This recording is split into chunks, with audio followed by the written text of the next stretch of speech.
Berlatar di Tokyo, Jepang, kisah akan berfokus pada seorang pria bernama Baku Madarame yang merupakan anggota dari organisasi hitam bernama Kakero. Organisasi ini bergerak dalam bidang judi ilegal yang mana sejak awal mula berdirinya pada masa kerajaan, ketua atau pimpinan selalu menuntut dan mengejar pihak yang kalah untuk membayar konsekuensi tanpa pandang bulu. Hal itu membuat organisasi Kakero semakin besar hingga dapat mempengaruhi pemerintah. Baku yang saat ini berniat menjatuhkan ketua organisasi mempertaruhkan semua harta termasuk nyawanya. Ia ingin mengambil alih organisasi tersebut demi merubah sistem perdamaian dunia karena menurutnya judi ilegal sudah sangat merugikan banyak orang, di mana Baku yang memiliki julukan sang pemakan kebohongan pun kini bertaruh jika dalam waktu 1 jam ke depan akan ada pesawat yang melintas di atas mereka, tetapi 今宵はこの上空を飛行機が飛ぶか飛ばないか。これより1時間 Dan ya, karena organisasi Kakeru memiliki pengaruh kuat untuk mempengaruhi sistem dunia, seluruh pesawat yang akan melakukan penerbangan dapat diatur sesuai keinginannya. Dan karena dalam permainan, kecurangan boleh dilakukan dengan syarat tidak boleh diketahui oleh lawan, Baku yang mengetahui hal ini akan terjadi pun sudah menyewa 2 orang pilot pesawat kecil untuk melakukan penerbangan ilegal. Namun sayangnya, kedua pilot tersebut harus mati di tangan pembunuh bayaran. 俺は飛ぶにかける。時間は1時間。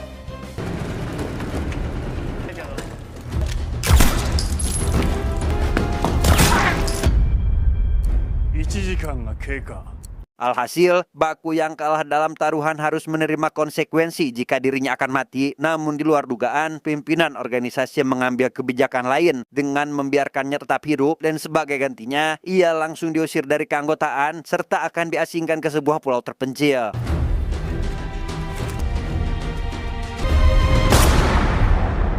Madarame様、クラブかけろは貴系の会員資格を剥奪し追放処分とする。 3 tahun kemudian, Baku yang sekarang menjalani kesehariannya sebagai pembongkar trik kecurangan bandar sering kali mengunjungi kelompok warga yang sedang bermain, dan sesuai julukannya yakni pemakan kebohongan, ia pun berhasil memenangkan taruhan besar hanya dalam 1 ronde saja dan membongkar trik bandar di depan semua orang yang ada di sana. Oh, 勝負だ! 兄ちゃんすげえな! そんなバカこんな仕掛けしてんのに。磁石だよ! てめえ騙しやがって! Saat sedang makan di warteg, Baku ditemui temannya yang ingin memberikan informasi terkait organisasi Kakero. Ia mendengar kabar jika seorang peneliti bernama Sadakuni ingin mengalahkan pimpinan. Entah apa tujuannya, rekannya itu memberitahu jika Sadakuni ini adalah sosok penemu metanahidrat yang dapat menggantikan bahan bakar. Namun di tengah kesuksesan, laboratorium penelitiannya hancur akibat ledakan. そんな奴がなんでまたかけろに。ある男が Mendengar hal itu, Baku yang tidak ingin kalah dalam bersaing memutuskan untuk kembali ke Tokyo. Ia akan berusaha mendapatkan lagi keanggotaannya untuk bisa berhadapan dengan pimpinan organisasi yang meskipun temannya merasa tidak setuju akan keputusannya itu, Baku yang sedari dulu ingin mengalahkan pimpinan tetap teguh akan pendiriannya. 誰にも譲りたくないんだよね。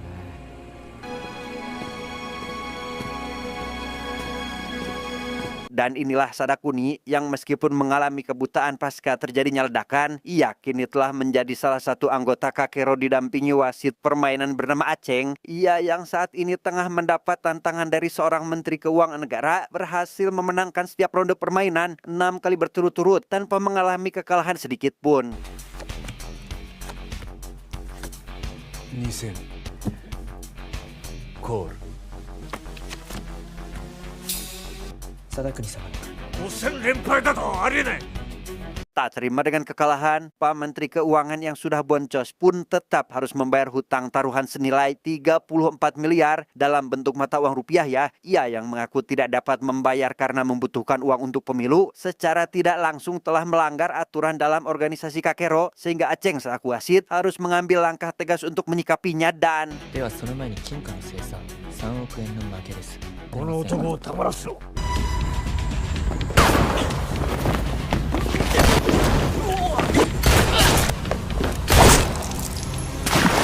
あ Beralih pada Baku yang baru tiba di Tokyo, ia terlihat ingin membeli minuman dari mesin otomatis tapi tidak memiliki uang. Hingga tak lama, datang seorang pemuda yang secara kebetulan memenangkan satu minuman gratis. Si pemuda bernama Kanji yang melihat Baku kehausan, lekas memberikan minuman tersebut kepadanya.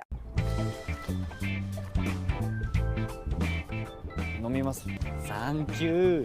Setelah saling berkenalan, Baku yang menganggap Kaji selalu beruntung membuat si pemuda curhat jika memenangkan minuman gratis ini adalah keberuntungannya selama hidup. Kaji mengaku bahwa kehidupannya hanya dipenuhi oleh kesialan layaknya seorang pecundang. Bahkan kali ini, ia pun memiliki masalah dengan rentenir karena harus mengganti uangnya yang telah dipinjam oleh temannya.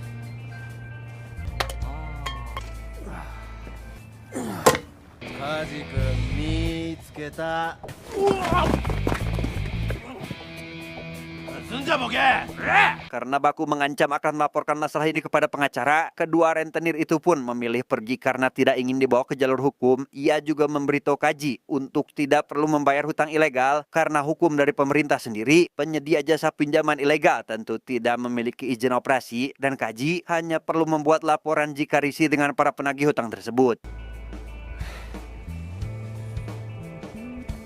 Untuk membantu Kaji mendapatkan uang, Baku lekas membawanya ke kasino ilegal untuk bermain roda roulette, di mana permainan roda berputar ini memiliki angka dan warna yang berbeda, di mana Baku selaku pemain hanya perlu memasang bet pada angka dan warna tersebut untuk menebak di mana bola kecil akan berhenti, dan jika sesuai dengan pilihannya, maka Baku akan mendapatkan hasil ganda dari seberapa uang yang telah ditaruhkan. Bola kita. Winning number. Ya, 9. Di tengah laju permainan, Baku yang kalah dalam 2 ronde memutuskan untuk menaikkan taruhannya, dan karena yang ketiga kalinya ikut boncos, ia yang sudah menemukan cara untuk mengalahkan Bandar dengan mempertaruhkan semua sisa uangnya. Karena sebelum mengikuti permainan ini, Baku telah menyiapkan rencana dengan Kaji untuk all in di tengah-tengah roda yang masih berputar dan 俺がこいつを食い始めたら、俺が張ってない数字にマックスで。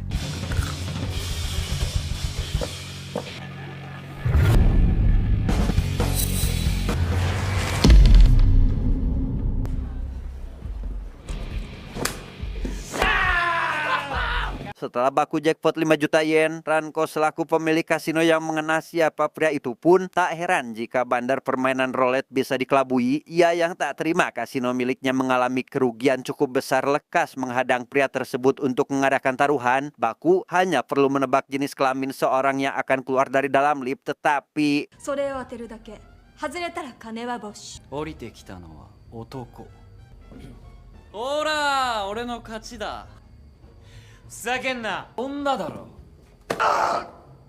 おいてめえどこ握ってんだよ失礼しちゃうわ Ranko yang mengetahui Baku telah dikeluarkan dari organisasi merasa yakin jika pimpinan akan membunuhnya. Namun tanpa memperdulikan hal itu, Baku lekas memilih pergi dari sana. Kaji yang penasaran akan maksud dari perkataan Ranko membuat Baku akhirnya jujur jika dirinya hidup di dunia hitam di mana nyawalah yang menjadi taruhannya. Sehingga mulai saat ini, Baku pun ingin Kaji agar tidak mengikutinya dan menyarankan agar memulai kehidupan baru dengan uang hasil jackpot tersebut. この金で人生立て直しな。じゃあね。 Alih-alih membangun usaha setidaknya memulai bisnis, Kaji yang merasa OKB alias orang kaya baru itu pun menghambur-hamburkan uang diawali dengan memesan kamar hotel mewah. Ia tidak tanggung-tanggung dalam membeli makanan, bahkan menyewa jasa 3 wanita pijat untuk menemaninya selama beberapa menit hingga pada akhirnya merasa kesepian karena tidak ada Baku di sampingnya.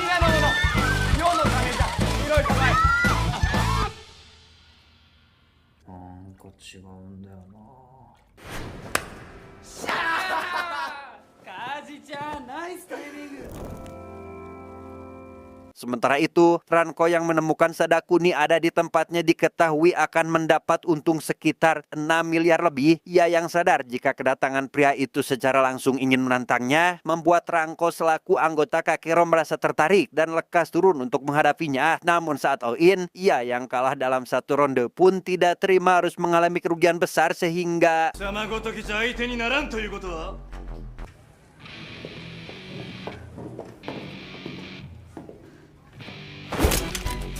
そっちこそ Di tengah ketegangan yang sedang berlangsung, Baku datang menawarkan diri untuk menghadapi Sadakuni. Ia yang ingin memainkan permainan sederhana yakni menebak angka atau gambar dari koin yang dilempar, membuat lawannya memilih pergi seolah sadar jika dirinya tidak dapat memenangkan permainan. Baku hanya disarankan agar menjadi anggota Kakero terlebih dahulu jika dia ingin berhadapan langsung dengan pemimpinnya. かけろうの資格を取り戻してから来い。 Mendengar hal itu, Baku yang mengetahui kartu keanggotaan Kakero pun lekas mengundang Rangko ke bar terdekat untuk meminta bantuan. Ia ingin wanita itu memberikan kartu keanggotaannya supaya bisa melawan Sadakuni, yang karena Rangko tidak ingin kehilangan apa yang dirasa berharga, ia pun memberitahu bahwa kemungkinan besar ada orang lain yang dapat memberikan kartu tersebut, yakni seorang pria tua yang diketahui sering berada di sebuah taman. 誰？ただの独り者ね。なぜだかわかるかい？ Baku yang tidak sabar ingin mencari pria tua yang dikatakan Rangko pun kembali bertemu dengan Kaji yang ingin menemuinya, di mana Kaji yang memohon ingin diangkat sebagai rekan tanpa pikir panjang langsung disetujui. Hingga keesokan harinya, Kaji yang diberi tugas untuk pergi ke area taman bermain mendapat tawaran dari pria tua untuk mengikuti sebuah permainan, dan setelah mendengar hal itu, Kaji pun langsung menerima ajakan tersebut saat itu juga. なーにそれ、面白そうじゃん。じいさん、俺も一緒に。 Berlokasi di sebuah area hutan pribadi, si pria tua bernama Kokono selaku pemilik permainan mengatakan jika dirinya memiliki 5 peliharaan yang masing-masing memegang satu kunci, di mana Baku dan rekannya harus mendapatkan kunci tersebut untuk melepaskan alat yang menjadi penentu batas waktu permainan, dan jika mampu bertahan dalam waktu yang sudah ditentukan, maka hadiahnya adalah 10 juta yen atau sekitar 1 miliar rupiah. 1000万だ。 1000万。マジっすか。ちなみにそのペットって？ Di sana, Kokono menjelaskan jika peliharaannya jauh lebih lemah daripada hewan buas, sehingga jika Baku kehabisan waktu, maka akan ada sesuatu yang jauh lebih berbahaya daripada itu. Namun karena Baku sama sekali tidak tertarik, ia pun memenuhi keinginannya yang ingin mendapat kartu keanggotaan Kakero, termasuk uang yang sudah dijanjikan oleh si pria tua. 欲しいのはあんたのかけろう会員権。いいだろう。会員権に1000万も上乗せして。 Karena kedua belah pihak sepakat, Baku lekas memberikan pena pada wasit bernama Hikoichi selaku orang resmi dari Kakero, dan setelah Kokono memasang alat yang menjadi penentu batas permainan pada kaki Kaji, terlihat jika Baku dan rekannya hanya memiliki waktu 2 jam untuk menyelesaikan permainan. Hingga tanpa buang waktu, mereka berdua langsung berkeliling untuk menyusuri hutan. Beberapa menit berjalan, Baku dan rekannya yang melihat sosok pria membawa senjata api cukup dikejutkan karena hewan peliharaan yang dimaksud oleh Kokono rupanya adalah pemburu, sehingga tak ada pilihan lain. Mereka berdua terpaksa harus bersembunyi terlebih dahulu untuk memikirkan cara supaya bisa mengalahkannya.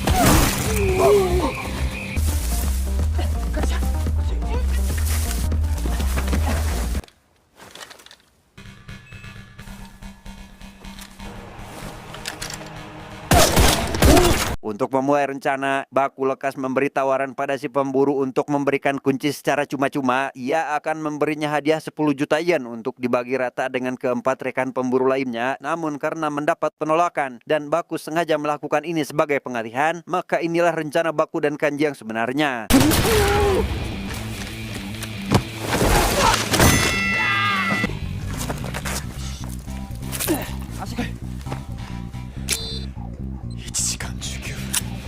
Mengetahui satu anak buahnya tumbang, Kokono yang dapat melacak keberadaan Baku melalui alat yang digunakan oleh Baji pun lekas memberitahukan lokasi target pada anak buahnya yang tersisa. Namun saat si pemburu mendengar suara target dari dalam gubuk kecil, ia pun langsung membabi buta dengan menembak gubuk itu, tetapi... dame. 乱暴に扱ったらバカ。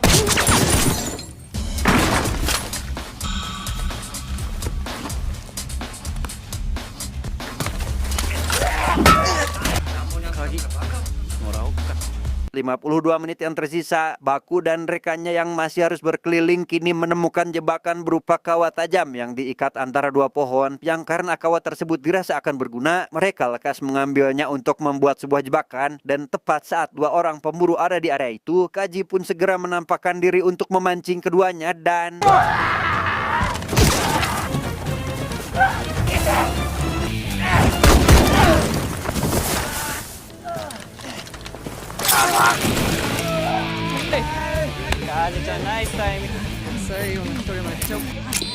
Tersisa satu kunci yang harus dicari. Baku lantas memancing kehadiran sosok pemburu terakhir dengan menjadikan dua pemburu barusan sebagai pengalih perhatian. Sehingga tepat saat si pemburu menghampiri target yang salah sasaran, Baku dengan cepat menodongkan pistol yang digasap olehnya sehingga berakhirlah permainan berbahaya ini. 無事だよ。でもあんたの兵隊はほぼ全滅だ。 Mengetahui 5 anak buahnya tidak bisa diandalkan, Kokono yang tak terima dengan kekalahannya itu pun lekas membangunkan pria bernama Rodem yang memiliki kekuatan di atas rata-rata manusia konvensional, di mana para pemburu yang menyadari situasi mereka dalam bahaya spontan berlari saat mendengar suara naungan sosok Rodem ini, sehingga Baku dan Kaji pun harus segera pergi dari sana demi mencari tempat persembunyian.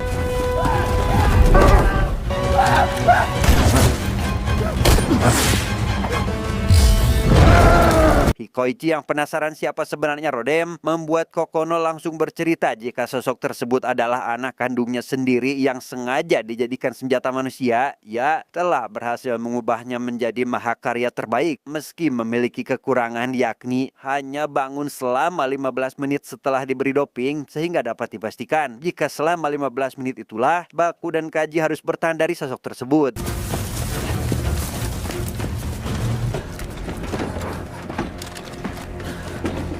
Sementara itu, Baku dan rekannya yang masuk dalam sebuah gubuk di dalam hutan menemukan cairan etanol yang dapat digunakan untuk menurunkan konsentrasi, dan setelah menyusun rencana, ia yang sadar jika Rodem memiliki pemikiran terbatas lekas menggunakan kain merah untuk bermain dengan sosok itu sampai akhirnya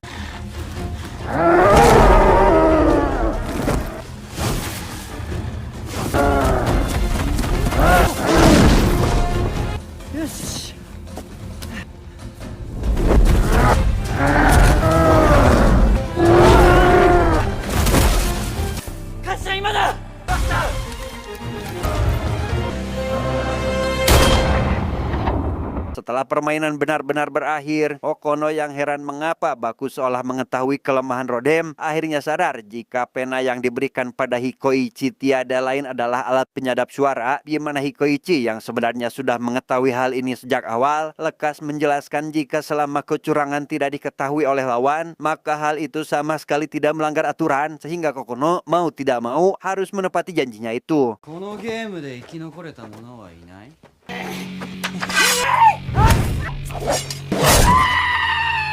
あなたの負けと判断します。 Saat hendak pulang, Hikoichi yang ingin mengetahui nasib Rodem sekarang diberitahu oleh Baku jika sosok itu masih hidup. Ia yang mengetahui Rodem hanya aktif selama 15 menit lantas memanfaatkan cairan etanol untuk membatasi pergerakannya, dan karena Hikoichi menganggap mereka jenius, ia pun mengajukan diri ingin jadi wasit pribadi untuk Kaji karena Baku rupanya tidak dapat kembali masuk dalam organisasi Kakero meski sudah memiliki kartu keanggotaan. 専属立ち会い人は私が務めさせていただきます。 Sadar jika dirinya tidak pantas menerima semua itu, Kaji pun memilih pergi tanpa mengetahui jika Baku rekannya mendapat luka akibat tertusuk cekak awi, dan setelah kembali sadar, Baku yang mendapati dirinya berada di rumah Rangko lekas kembali meminta bantuan, yakni memperbolehkannya membawa orang lain untuk ikut tinggal di tempat ini. ここもう一人連れてきてもいい？え？あ、頼む。 Keesokan harinya Baku menemui Rodem yang sudah tidak memiliki arah tujuan hidup akibat Kokono tidak lagi membutuhkannya. Ia ingin mengambil alih kontrol pria itu namun bukan untuk dijadikan senjata. Hingga pada malam harinya, Baku yang hendak membawanya menuju rumah Rangko bertemu dengan Kaji yang ingin meminta maaf sekaligus bersedia menerima kartu keanggotaan Kakero. もう一度そばにいさせてください。いいの？今度は死ぬかもしれないよ。 Setelah menerima permintaan maaf Kaji, Baku lekas memperkenalkan Rodem yang saat ini diberi nama baru yaitu Marco, di mana Marco yang sekarang berpenampilan dewasa membuat Kaji merasa tidak canggung untuk berkenalan dengannya, dan karena membutuhkan tempat tinggal, Baku pun meminta Ranko untuk menampung mereka di rumahnya dengan Marco yang siap menyediakan makanan lezat setiap hari.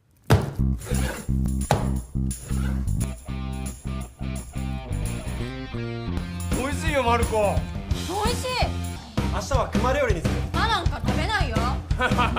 Sejenak kita tinggalkan dulu baku CS dan beralih pada Sadakuni yang mengunjungi laboratorium lamanya, yang mana di sini kita akan dibawa flashback ke masa metanahidra telah ditemukan dan Sadakuni diminta kerjasama oleh Menteri Keuangan, ya, yang berniat membagikan penemuannya secara gratis ke seluruh penjuru negeri, mengaku tidak ingin mendapatkan untung karena yang ia harapkan hanyalah perdamaian dunia. Namun karena hal itu mendapat pertentangan, Sadakuni mendapat kejutan tak terduga, yakni sebuah bom yang meledakkan laboratorium penelitiannya.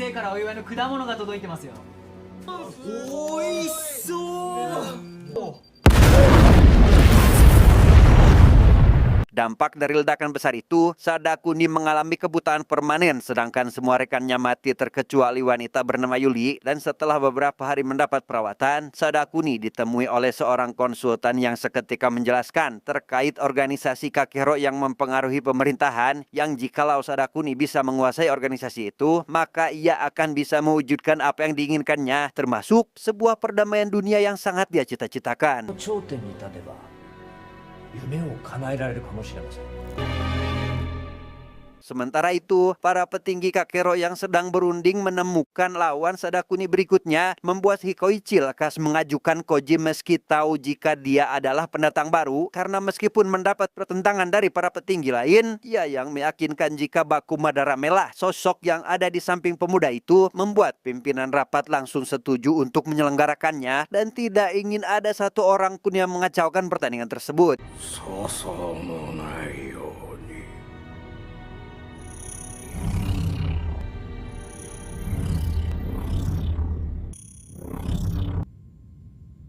Tiba di hari pertandingan, Baku dan Kaji yang sudah siap melawan Sadakuni kini lekas pergi menuju arena rahasia, yang mana setibanya di ruangan yang dilengkapi beberapa kamera CCTV, di sana juga ada para penonton online yang siap menjadi investor. Yuli dan majikannya yang sudah terlebih dahulu tiba di sana merasa Baku telah melanggar kesepakatan karena membawa uang taruhan lebih besar, sehingga Kaji yang panikan pun tak sengaja menggunakan senjata api hingga merusak satu kamera CCTV.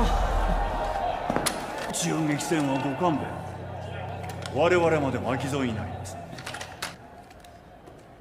Setelah senjata diamankan, Hikoichi langsung membuka taruhan bagi para investor yang menyaksikan pertandingan, di mana Ranko yang mengawali taruhan terbesar yakni 500 juta yen atau 56 miliar lebih, membuat investor lain semakin bersemangat menambah taruhan mereka hingga pada akhirnya terkumpul 2 miliar yen atau 225 miliar lebih jika dirupiahkan. さあこれでやる気になった。 Investor yang ingin pertandingan lebih menarik mengajukan hangman, atau dengan kata lain yang kalah akan dieksekusi gantung dengan rekannya. Dan setelah kedua belah pihak setuju, Sadakuni dipersilahkan memilih kartu remi yang akan digunakan, yang mana isi di dalam kartu tersebut berisi hukuman yang akan dijalani pihak yang kalah. 貞国様お一つお選びを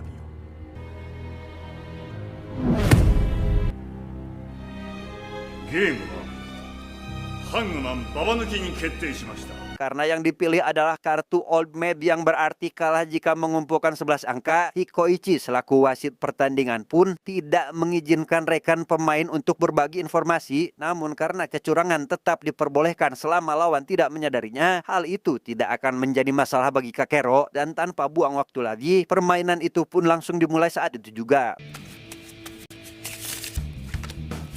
Memasuki ronde pertama, Baku yang memiliki kartu Old Maid dengan angka 5 berusaha mengecoh Sadakuni yang tidak bisa melihat. Namun di luar dugaan, pria tersebut dapat menebak kartu yang harus diambilnya sehingga membuat Baku kalah dalam ronde ini. Bahkan saat memasuki permainan kedua, Baku harus menerima kenyataan pahit karena mendapat 4 angka tambahan yang itu sangat tidak boleh sekali dia dapatkan.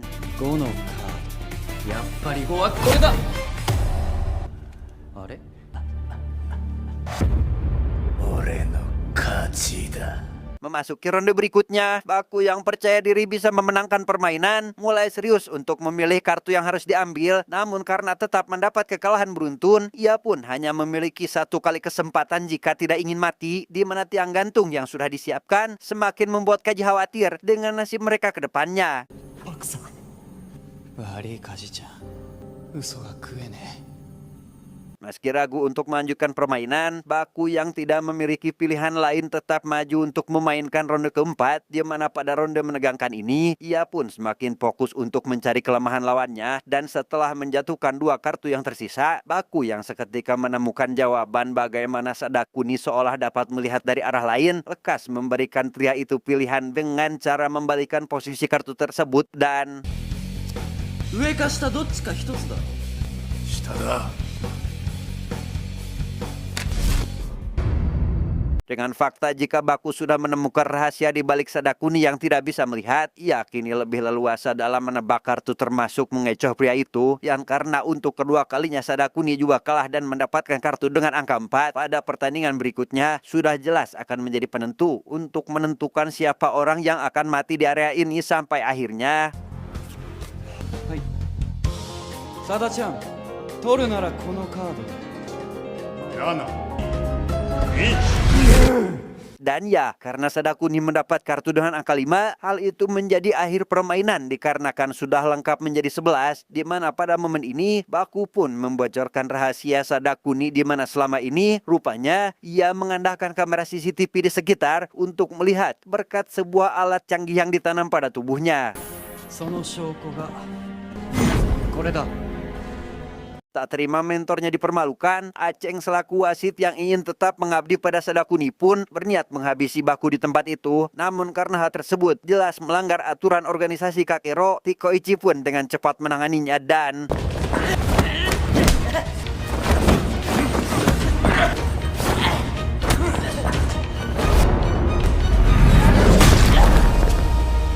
saat hukuman mati akan dilaksanakan, Sadakuni yang tak sengaja menjatuhkan foto kenangannya di masa lalu lekas menanyakan alasan Baku ingin menjadi pemimpin Kakero, di mana Baku yang mengaku ingin perdamaian dunia membuat Sadakuni lega meski saat ini akan menghadapi kematian dan dapat tersenyum lebar untuk terakhir kalinya. 俺のかけろ会員権はお前に譲渡する。おう。